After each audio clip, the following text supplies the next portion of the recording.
تھی کہ جو قوم مظلوم ہوتی ہے،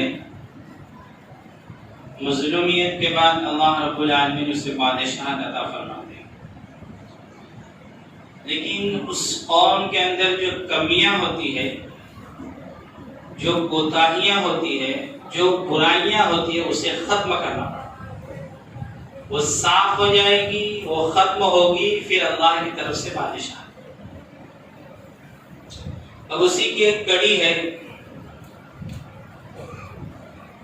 کہ نکاح کے تعلق سے ہمارے اندر جو خرابیاں ہیں، اس مضمون کے انشاءاللہ آئندہ پھر ہم لوگ چلائیں گے۔ تو جیسے میں نے بتایا تھا گزشتہ کہ بہت ساری کمیاں ہیں ہمارے اندر، اس کمی کو ختم کرنا ہے۔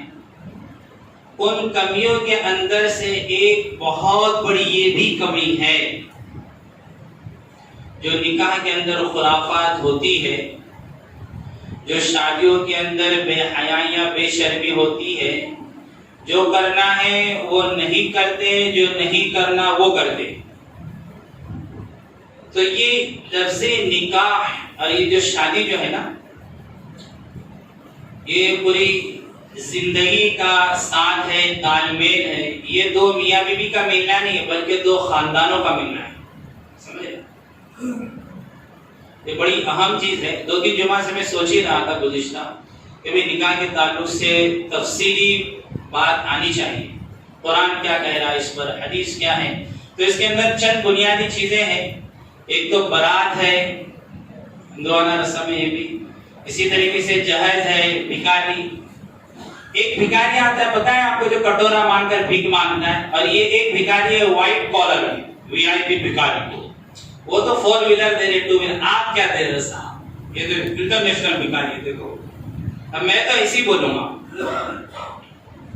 سخت الفاظ میں استعمال کروں گا، کیونکہ میں دیکھ رہا ہوں کہ جو تبدیلی آنا چاہیے، جو اللہ اس کا رسول کہہ رہا ہے، وہ تبدیلی نہیں آ رہی ہمارے اندر۔ پھر کرونا نہ آئے تو پھر کیا ہے، لاک ڈاؤن نہ ہو تو کیا ہو، جو خرافات ہم لوگ کرتے ہیں۔ تو اس کے تعلق سے انشاءاللہ گفتگو کریں گے، اللہ کرے کہ ہو جائے بات، نہیں تو پھر آئندہ جمعہ پھر اس کو جو بھی باقی رہ جائے گا۔ جہیز ہے، برات ہے، اس کے اندر جو اہم چیز ہے مہر، یہ ہے، اور ولیمہ۔ تو اس کے تعلق سے ہم لوگ انشاءاللہ گفتگو کریں گے۔ اللہ سے دعا کریں کہ اللہ مجھے بھی عمل کی توفیق نصیب فرمائے، اور جتنے یہ بیٹھے ہوئے اللہ سب کو عمل کی توفیق نصیب فرمائے، اور جتنے مسلمان یہاں موجود نہیں ہیں لیکن دنیا میں زندہ ہے، اللہ ان تمام کو بھی قرآن حدیث کی روشنی میں عمل کرنے کی توفیق نصیب فرمائے۔ اس نیت کے ساتھ بیٹھے انشاءاللہ کہ ہم لوگ جو سنیں گے اس پر عمل کریں، اپنا وقت ہم خرچ کر کر آئیں، کاروبار کو آگے پیچھے کر کر آئیں، تجارت کو چھوڑ کر آئیں، دکان کو آفس کو بند کر کر آئیں، تو صرف کہاں گئے تھے کچھ نہیں، کیا رہے کچھ نہیں، ایسا نہیں ہونا چاہیے۔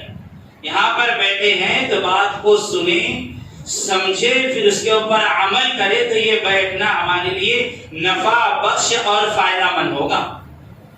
ورنہ پھر کیا بھائی، بہت اچھا بیان تھا، کان پہ اچھا لگا، 2-4 کو خراب بھی لگے گا، مولانا صاحب ایسا بولتے ہیں، ارے ایسا بولتے تو ایسا ہے تو بولتے ہیں، تو سب کے دل کو تو میں خوش نہیں کر سکتا بھائی، سب کے دل کو خوش، میں اتنا بڑا آدمی نہیں ہوں کہ ایسا بیان کر دوں کہ سب کے دل خوش ہو جائے۔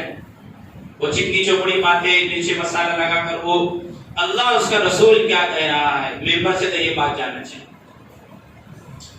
تو اللہ رب العالمین کیا فرمائے قرآن کے اندر، وَمَن يَبْتَغِ غَيْرَ الْإِسْلَامِ دِينًا فَلَن يُقْبَلَ مِنْهُ وَهُوَ فِي الْآخِرَةِ مِنَ الْخَاسِرِينَ۔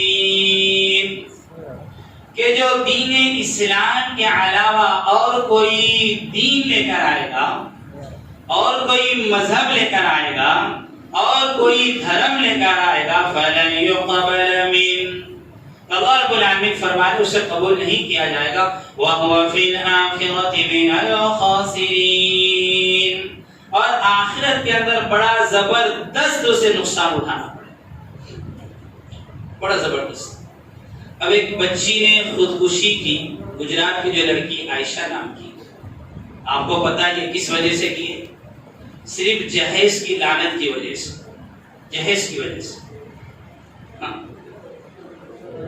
شوہر مطالبہ کر رہا 1,00,000 1.5 لاکھ، تو جہیز میں جو دیا وہ تو دیا صاحب، کبڈ بھی دیا، فریج بھی دی، اے سی بھی دیا، 4 ویلر بھی دی، بائک بھی دی، اس کے بعد بھی یہ بھکڑ کو، یہ بھکاری کو پھر اور چاہیے، لت لگا دی نا آپ نے.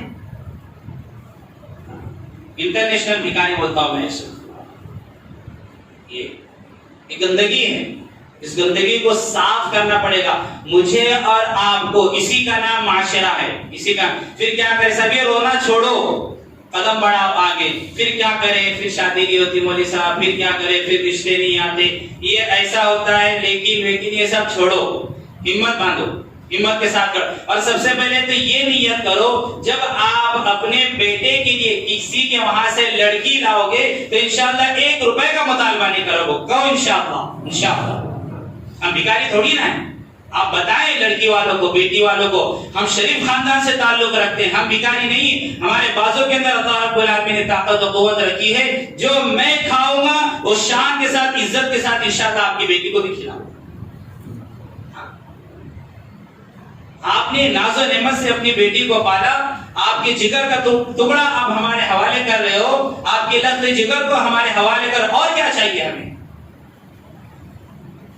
مولانا سجاد نعمانی نے اپنی زبانی، ان کی زبانی میں نے سنا، ان کے سامنے واقعہ پیش آیا تھا لکھنؤ کا، نصیحت والا ہے ہمارے لیے، کہ ایسے بھی تھے مسلمان، کبھی ایسے بھی تھے مسلمان کہ لوگ کہتے تھے کاش یہ غیر ایمان والے، غیر مسلم، نون مسلم کہتے تھے کاش ہم بھی مسلمان ہوتے تو کتنا اچھا ہوتا.